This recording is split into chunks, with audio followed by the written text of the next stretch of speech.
ថ្នាំពុលធម្មជាតិគឺការប្រើសារធាតុផ្សំពីរុក្ខជាតិឬវត្ថុធាតុដើមតាមបែបធម្មជាតិដែលមិនប្រឈមគ្រោះថ្នាក់ដល់សុខភាពទាំងអ្នកផលិតនិងអ្នកបរិភោគសារធាតុពុលពីធម្មជាតិមានសារធាតុក្រពុលដូចជាស្លឹកទៀបបាយស្លឹកទៀបបារាំងស្លឹកគ្រៃស្លឹកកន្ទួតសារធាតុឡាវីងដូចជាស្ដៅបណ្ដុលពេទ្យក្របស្លែងនិងសារធាតុហឹរមានដូចជាម្ទេសខ្ញីរំដេង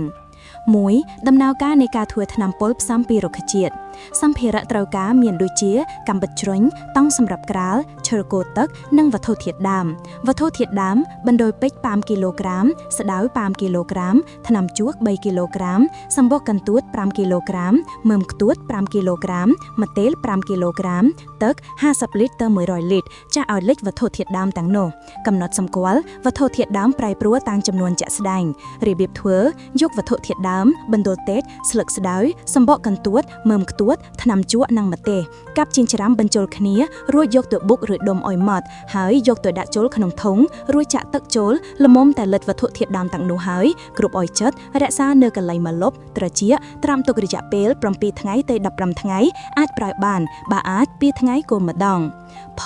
របៀបប្រើទឹកថ្នាំកន្លះលីត្រលាយជាមួយទឹកធម្មតា20លីត្របាញ់ពេលព្រឹកប្រឡំឬល្ងាចពេលមេឃត្រជាក់ចាប់បាញ់តាំងពីកូនដំណាំនៅតូចថ្នាំនេះមានប្រសិទ្ធភាពในការការពារអស់លីត្រកើតមានឡើងក្នុងករណីពុំមានសត្វអស់លីត្រកើតឡើងយើងត្រូវបាញ់ការពារ5ថ្ងៃទៅ2ថ្ងៃម្ដងក្នុងករណីមានសត្វអស់លីត្រកើតឡើងយើងត្រូវបាញ់2ថ្ងៃទៅ3ថ្ងៃម្ដងនៅការស្រោចនេះកសិករគួរតែប្រើម៉ាស់ពាក់មុខស្រោមដៃស្រោមជើងដើម្បីការពារកុំឲ្យរងឬប៉ះជាមួយសារធាតុពុលព្រោះអាចនឹងធ្វើឲ្យរមាស់ថ្នាំពុលធម្មជាតិអាចរក្សាទុកបានរហូតពី6 ខែដល់1ឆ្នាំបើទុកយូរលើពីនេះនឹងក្លាយជាជីទឹកវិញម្ដងការចំណាយលើការផលិតថ្នាំពុលធម្មជាតិមិនប្រើថវិកាច្រើនទេព្រោះអាចប្រើវត្ថុធាតុ